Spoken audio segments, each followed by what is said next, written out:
Ahora bien, tengo la satisfacción y el honor de presentar al licenciado Germán Hipólito Fierro Correa, quien es un experto que presenta su ponencia también desde la República de Chile y representa al Seminario Internacional de Filosofía, Ciencias, Humanidades de Canadá. El licenciado Fierro tiene los siguientes estudios. Es licenciado en Filosofía en la Universidad Católica de Valparaíso de Chile. De igual manera, licenciado en Ciencias Jurídicas de la Universidad de Artes y Ciencias Sociales. Actualmente es profesor de filosofía y abogado en ejercicio libre de la profesión. Esta mañana nos trae un título de ponencia bastante sugestivo, muy innovador, que titula De la voluntad de los dioses a las leyes de la naturaleza. En ese sentido, le damos la bienvenida al licenciado Fierro. Invitamos a poder compartir la pantalla. Gracias. Ponerla en pantalla completa, por favor, para que todos nuestros seguidores, todos los que nos están viendo actualmente en las diversas plataformas puedan escucharlo. Y muy bien, le damos la palabra. Les recordamos que tiene 20 minutos como tiempo máximo para la ponencia y posteriormente estaremos pasando a la fase de preguntas y respuestas. Adelante, por favor. Gracias, colega. Gracias a todos los presentes. Felicitar a esta institución. No sé si se escucha bien. Lo escuchamos bien, sí. Muchas gracias. A mi amigo y colega Merardo Sepúlveda también, que me invitó, hizo las invitaciones para participar en esta actividad que es extraordinaria por su calidad de multidisciplinaria, que es justamente busqué un trabajo que relacionara un poco también eso, no cerrarnos solo en la parte filosófica, y también por su calidad latinoamericanista y plurinacional, esa es la palabra correcta. Muy bien, voy a comenzar mi exposición. El título que ustedes ven ahí es una idea que pretende relacionar en el fondo a dos personajes de la filosofía clásica, o a uno. Anaximandro, que no es el primer filósofo, sino que es el segundo, pero que es considerado en general el más importante de los filósofos antiguos, de los primeros filósofos. Es por lo demás, y qué interesante contraste con lo que Merardo ha expuesto, el primer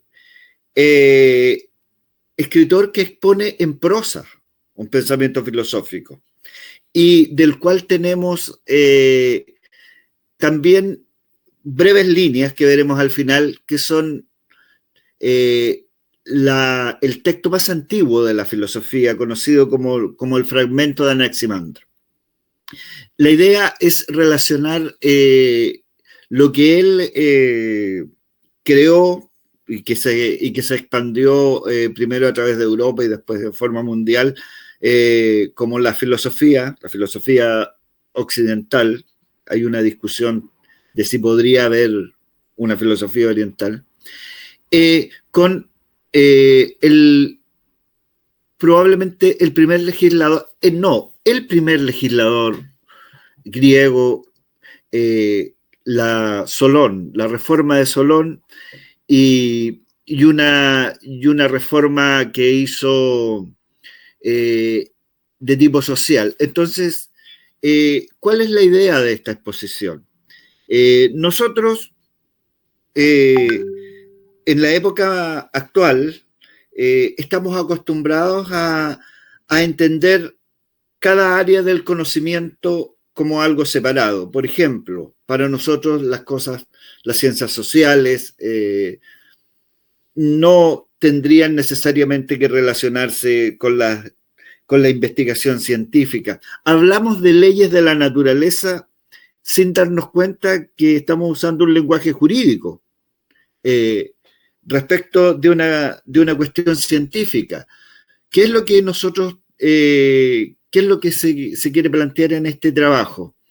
Que la investigación científica no es algo que haya surgido de la nada o separado de la sociedad, sino que son los cambios sociales precisamente los que generaron cierta forma de ver el mundo.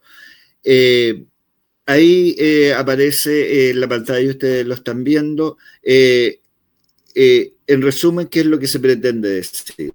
Hay un punto exacto en la historia humana que tenemos más o menos bien documentado, en el cual, en un lugar del mundo y en un breve periodo histórico, que está señalado ahí en la época arcaica, si ustedes pueden ver que va del año 776 al 499, en que sucede un cambio extraordinario.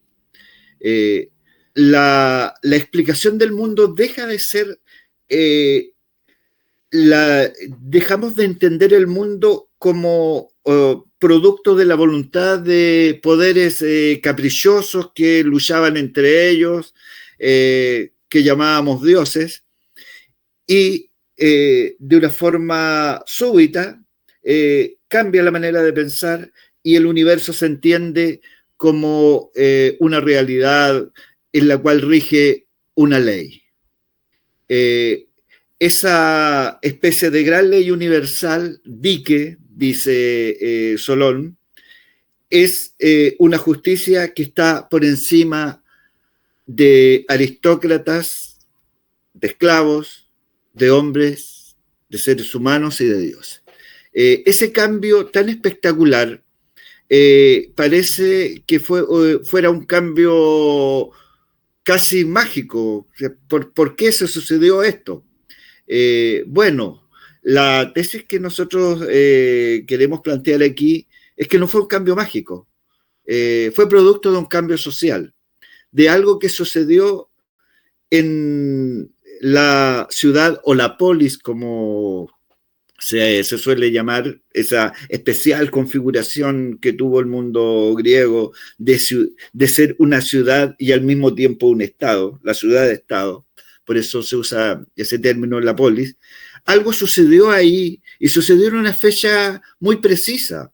En el año 594, está señalado ahí, fue un ateniense, que era por lo demás un poeta, en eso se relaciona con mi querido amigo que me precedió, un poeta, Solón, fue elegido al cargo máximo de Atenas.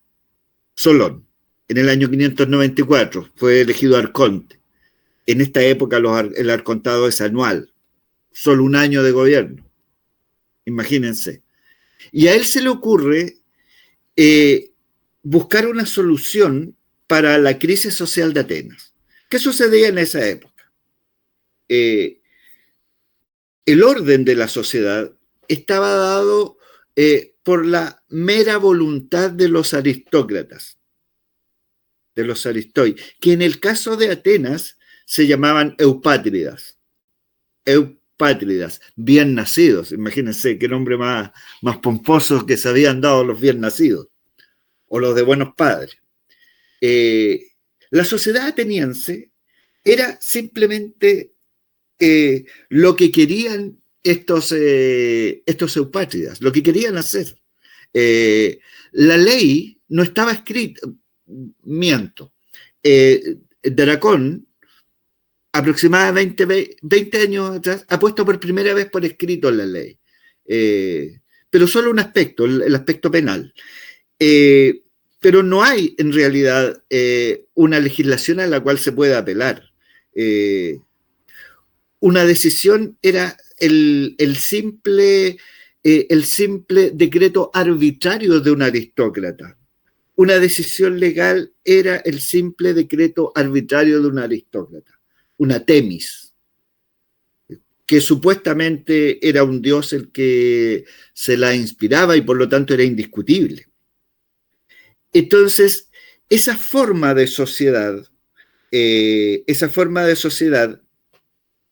constituida por una serie de señores eupátridas que arbitrariamente decidían lo que era justo o injusto dentro de Atenas, de la Atenas anterior a Solón, estamos hablando el año 594, el año 600, por ejemplo, se proyectaba en la forma de comprender el universo. El universo también era la decisión arbitraria de una serie de seres poderosos, los dioses.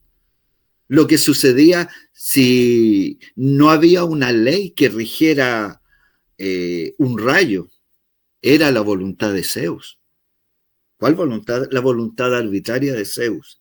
Del mismo modo que en Atenas una decisión jurídica era la voluntad arbitraria de Eupátrida de turno. La analogía es demasiado evidente. Por lo demás, Solón es contemporáneo de Anaximandro. Pueden ver las fechas ahí, las puse, las están ustedes observando. Después van a ver que sí, es probable que no se hayan conocido personalmente. Uno está en el Ática, en Atenas, hay un mar, el mar Egeo de por medio. Va a haber una diapositiva donde aparece la disposición de esa época. Hoy en día Google tiene todo, así que es muy fácil. Hay un mapa que nos dice la disposición de la ciudad de Mileto con la Atenas de ese tiempo. Ese es Homero. Bien.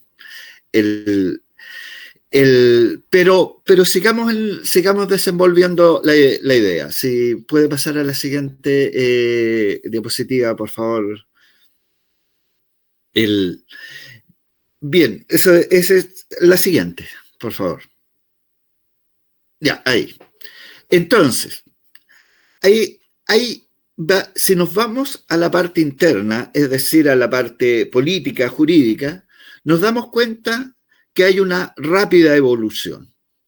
En el año 621, la primera versión escrita de una ley. Draconiano, de ahí dicen una ley muy dura. El primer intento de dejar la arbitrariedad dentro de la aplicación de la ley. Luego tenemos a Solón en el año 594, en su arcontado de un año, una constitución eunómica, ahí está la de eu, bueno, y nomos, ley, nomos, el cambio de nomos significa una ley escrita, una ley razonada, que surge del debate legislativo. Antes, pero no mucho antes, la decisión, cuando es arbitraria, es una temis. Esa ley eunómica, y después es una situación fascinante, pero no podemos entrar aquí, tendríamos que dejarlo para otro trabajo. Solamente casi 100 años después, la Constitución isonómica de Clístenes. Quizás no lo sabemos. Isos significa igual la igualdad ante la ley, imagínense, qué evolución más rápida, desde la decisión arbitraria de los eupátridas a la igualdad ante la ley. Bueno, la igualdad ante la ley es en el fondo la democracia. Eso es esa evolución vertiginosa que se da en Atenas, tiene una contrapartida en una evolución vertiginosa en el plano científico. Paralelamente, si ustedes pueden ver, si fuera tan amable pasar a la siguiente diapositiva. Bueno, ahí tenemos a Solón, el legislador, el del cual estábamos hablando. La siguiente, por favor. Eso, exacto, muchas gracias. Solón, vámonos vámonos a Atenas y a la parte legislativa. ¿Cuál es el problema de Solón? El problema de Solón es que tiene en sus manos una guerra civil. Hay una confrontación entre los atenienses libres, que a causa de sus deudas están perdiendo su libertad y están pasando a la esclavitud. Dejemos de lado el gran problema de la esclavitud no solo en Atenas, en todo el mundo antiguo. dejémoslo como un problema de lado, pero aquí lo que chocaba era que los atenienses libres en realidad estaban pasando a ser esclavos. Y eso generaba grandes levantamientos, había movimientos que finalmente van a llevar a la democracia con Clístenes en Atenas. Pero aún no estamos aquí. Solón simplemente este problema lo ve de la siguiente forma.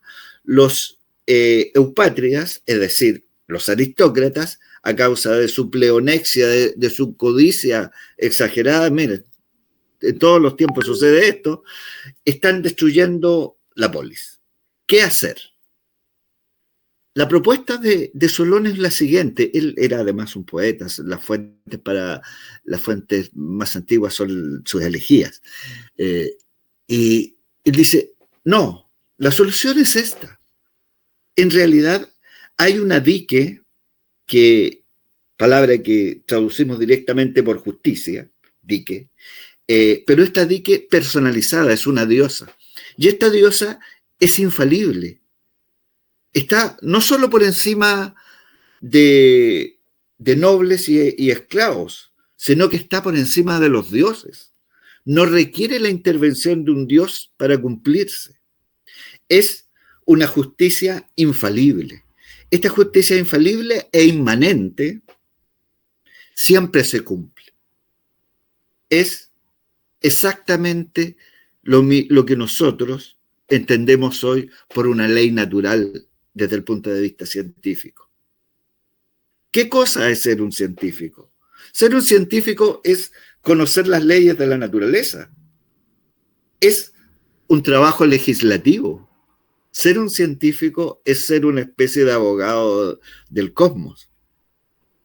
Muy bien, podría ir a la siguiente. Bueno, aquí tenemos a Anaximandro. Anaximandro, que está en el otro extremo de Grecia. La siguiente, por favor. Lo que hablaba respecto de la situación geográfica. Muy rápidamente, aquí está el Ática, dice Atenas. Estamos hablando de, este es un mapa preciso de la época del 750 al 490 a.C. Y aquí en el otro extremo del mar Egeo tenemos a Mileto. Como pueden ustedes observar, hay un conjunto de islas entre medio. La siguiente, por favor. Es una distancia hoy en día corta, en esa época no muy corta, por los medios de transporte. Hasta aquí, ustedes podrían decir, bueno, lo que está planteando es sugestivo, pero podría ser una coincidencia. Y si es así, la coincidencia es bastante, es una presunción, diríamos nosotros. ¿Ah? Hay demasiada evidencia, porque por un lado tenemos el paso de una sociedad regida por una voluntad arbitraria de nobles a una sociedad regida por una ley, y por el otro lado tenemos en la naturaleza el paso de una mentalidad que ve poderes arbitrarios rigiendo los fenómenos naturales a la idea de cosmos, orden y de una ley universal. Hay demasiadas evidencias, pero por si fueran pocas, veamos. Dique, justicia y la idea científica de ley natural. La palabra que significa causa en español, causa y efecto, qué cosa podría ser, qué cosa es el corazón de la manera científica racionalista de ver el mundo que tenemos. Disculpe, licenciado, tenemos 5 minutos más para su exposición. Gracias, muy amable. La palabra que significa causa, haitía, significa originalmente culpa, es una palabra del lenguaje jurídico. Causa, efecto son, en el lenguaje jurídico, en el lenguaje de la época, culpa y castigo. Entonces, esta dicotomía que surge originalmente del plano jurídico se proyecta al plano científico. La siguiente, por favor, para redondear. Gracias. Y aquí terminamos. Estas 3 líneas son el fragmento de Anaximandro, dice, donde las cosas nacen también tienen su término, pues se dan mutuamente pago. La palabra que dice pago es dike en original griego, dice justicia. Se dan originalmente justicia a sus injusticias según el orden del tiempo. Como pueden ustedes ver, si la relación es demasiado evidente, un cambio en la sociedad ateniense ha tenido el efecto en un cambio en la manera de ver el mundo que hoy día llamamos científica, racionalista o como queramos hacerlo. Las cosas están mucho más relacionadas a lo que creemos. Muchas gracias. Esa es mi posición. Las gracias a usted, licenciado Germán Fierro. Es una ponencia muy interesante. Y debido al tiempo vamos a ir directamente ya al tema de las preguntas. Mandamos saludos a quienes nos siguen a través de las plataformas digitales, diferentes países de Latinoamérica unidos a través de la divulgación del conocimiento científico. La primera pregunta nos llega desde TikTok. Es María Paz, quien indica que es estudiante de filosofía y tiene una duda sobre la reforma de Solón. Ella dice... el paso hacia la justicia y la reforma de Solón es celebrada como un paso hacia la justicia y la estabilidad política, pero ¿en qué medida respondió a los intereses de grupos específicos dentro de la polis, excluyendo o disciplinando otras formas de organización social y económica? Entiendo la pregunta a mí, así que... La pregunta es a usted, efectivamente, sobre la reforma de Solón. Claro, a ver, la reforma de Solón, yo no estoy tomando aquí el aspecto político, que es fundamental, por supuesto. La reforma de Solón es una especie de intento de establecer una clase media, podríamos decir, ateniense, dejando de lado, moderando a la clase alta, a los eupátridas, a los nobles, y moderando también a las clases más bajas, los sauguetes. Desde el punto de vista político, deja de lado a las clases más bajas, sin lugar a dudas. Pero el acento no lo pongo aquí sobre ese efecto, que en todo caso eso va a ser superado posteriormente por Clístenes 100 años después, como dije, y con la constitución isonómica de la igualdad ante la ley. Pero el acento no lo pongo sobre esto, sino que sobre el aspecto de cómo soluciona este tema o cómo pretende solucionarlo a través de una ley universal. Ese es el acento. Pero la respuesta es esa, sí, deja de lado a las clases más bajas. Es una reforma de la clase media. Perfecto, muchas gracias por la respuesta. También tenemos bastantes personas que nos siguen. Uno de ellos, que es Luis, desde Facebook, pregunta al doctor si la noción de cosmos en Anaximandro surge proyectando sobre la naturaleza un orden legal y moral derivado del ámbito religioso. ¿No estaríamos ante una naturalización del pensamiento mítico más que ante un rompimiento con él? A ver, efectivamente, esa es una tesis muy interesante, es la tesis de Francis Comfort, de la religión a la filosofía, from religion to philosophy.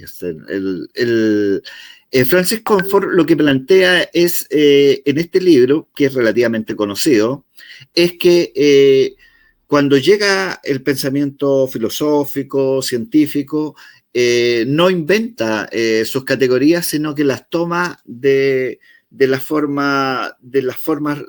grandes estructuras religiosas que ya eran que eran previas. Y ese es su planteamiento, es un planteamiento que en todo caso no es tampoco contradictorio, por así decirlo, con lo que yo estoy diciendo, porque el hecho es que el cambio sucedió y que las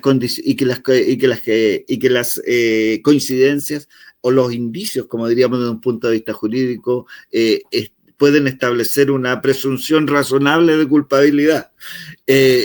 existe, y en el fondo yo le diría a la persona que consulta, pasamos de una forma mítica a una forma científica de ver el mundo, cómo lo hayamos hecho, el gato, lo importante es que case ratones, en definitiva, ¿o no? Así es, maestro, muchas gracias. Una última consulta nos llega desde Facebook. Jeremías Llanos dice, disculpe maestro, sobre el paso del mito al logos, ¿no es más una narrativa fundacional que un hecho histórico verificable?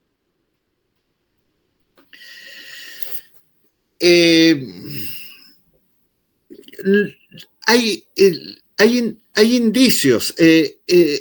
En definitiva, yo estoy aquí poniendo simplemente expresando ciertos hechos, ciertos indicios históricos que podrían llevarnos a comprender un aspecto del desarrollo. Hay otros, sin lugar a dudas, que el tema es mucho más amplio. Por ejemplo, el cambio en la percepción del tiempo,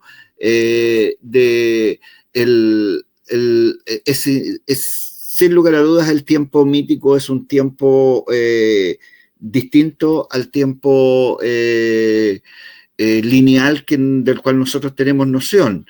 Así como la percepción mítica del espacio es una percepción de espacios sagrados que no son distintos a la idea de un universo isótropo o isomorfo. Disculpe que use esas palabras que pueden parecer un poco extrañas, pero son muy simples. Desde el punto de vista científico, nosotros pensamos que si vamos a la galaxia de Andrómeda, no vamos a encontrar allí nada misterioso y los, ¿cuántos son? 98 elementos de la tabla periódica no van a variar. Desde el punto de vista mítico, a la vuelta de un camino esperaban encontrar un dios, una diosa o un milagro. Esa es la diferencia. Pero esa forma de pensar todavía nosotros la tenemos. Excelente, muchas gracias. La relación ciencia-filosofía, un elemento esencial en la comprensión del conocimiento. Ahora, debido al tiempo, me place ceder la palabra a la magíster Evelyn para realizar la entrega del certificado. Adelante, por favor. Muchísimas gracias, maestro Rodrigo. Así es, licenciado Germán Fierro, hemos quedado encantados con su valiosa disertación. Usted nos ha venido acompañando desde su país de Chile con el tema de la voluntad de los dioses a las leyes de la naturaleza, que en nuestras redes sociales y en la sala MIT en realidad ha roto muchos paradigmas, muchas perspectivas del conocimiento. Todos están aquí en el equipo de SECAGEN maravillados con su grandiosa presentación y queremos seguir invitándolo y contando con su persona en las múltiples actividades que vamos a seguir desarrollando posteriormente. Invítenos donde usted se encuentre disertando alguno de estos temas tan interesantes, que vamos a estar ahí en primera fila seguramente acompañándolo. No quiero dejar de pasar también las felicitaciones y los saludos de todos los países latinoamericanos que los están escuchando ahora y también le hacen el reconocimiento por su presentación. Del mismo modo, la institución SECAGEN SAT otorga el certificado como ponente internacional destacado al licenciado Germán Hipólito Fierro Correa por su destacada participación en el segundo Congreso Internacional Multidisciplinario de Investigación SECAGEN 2025, con la ponencia de la voluntad de los dioses a las leyes de la naturaleza, presentada dentro del eje temático Humanidades, Artes y Filosofía, desarrollado del 26 al 31 de mayo de 2025. Su grandiosa intervención fue esencial para enriquecer el intercambio de conocimientos y experiencias en el ámbito de la investigación, innovación y tecnología, generando un espacio de reflexión y aprendizaje que contribuyó al éxito del Congreso y al fortalecimiento de la comunidad académica, expedido en la ciudad incontrastable Cristóbal de Huancayo, Perú, al 31º día del mes de mayo de 2025. Firman y validan esta certificación la Fundación Universitaria CAFAN, el Centro de Investigación de México, la Universidad de Holguín de Cuba, el Seminario Internacional de Filosofía, Ciencias y Humanidades de Canadá, al cual usted representa el día de hoy, a la Escuela de Posgrado de UPA de Bolivia, a la Universidad Nacional San Cristóbal de Huamanga de Perú y a la Gerencia General de la institución organizadora CKGenSACS. Excelente ponencia, maestro, licenciado Germán. Le damos un ratito la posta para que usted pueda decirnos cuál ha sido su experiencia en esta presentación. Muchas gracias. Yo estoy verdaderamente maravillado de que se dé esta instancia, felicitar a la institución organizadora, desde luego. Lamento no haber tenido la oportunidad de escuchar a colegas ponentes en las áreas científicas. Es interesante que la misma idea de que las distintas áreas del conocimiento son, como en algún momento lo dije, como los rayos que salen, haces que salen de un gran rayo que en un principio era lo mismo. Quizás eso debemos volver a pensarlo un poco, esa idea de ser humano más universal desde el punto de vista del conocimiento. Yo agradezco esto, y si a alguien le interesa el modesto trabajo que estamos haciendo, bueno, mis redes sociales y estarán disponibles a través de esta institución. Muchas gracias. Claro, lo podemos seguir con su mismo nombre, ¿no es cierto, licenciado, por sus redes? Sí. No soy un hombre muy de redes. Yo creo que soy ya un poco anticuado en ese sentido. Soy más reservado. Mi amigo Merardo es un hombre más universal. Me está guiando por ese camino. Dice que eso me transformaba en un viejo anticuado, huraño, pero eso no es así. Soy simplemente tímido, yo creo, sí. Por eso no soy tan público. Qué bueno, licenciado, que haya perdido un poco la timidez con nosotros. Siéntase pues como en su hogar. Estaremos en Perú, están desde Ecuador, desde Bolivia, desde Chile, desde Colombia, enviándoles saludos por el chat y por todas las múltiples redes que estamos transmitiendo este evento. Sírvase como siéntase como en casa y bueno, sigamos compartiendo estos conocimientos. Ya sé, muy amable, gracias. Muchísimas gracias. Todos los miembros de sala, por favor, despedimos así Germán Hipólito desde Chile, que nos ha presentado una maravillosa disertación. Muchísimas gracias, licenciado.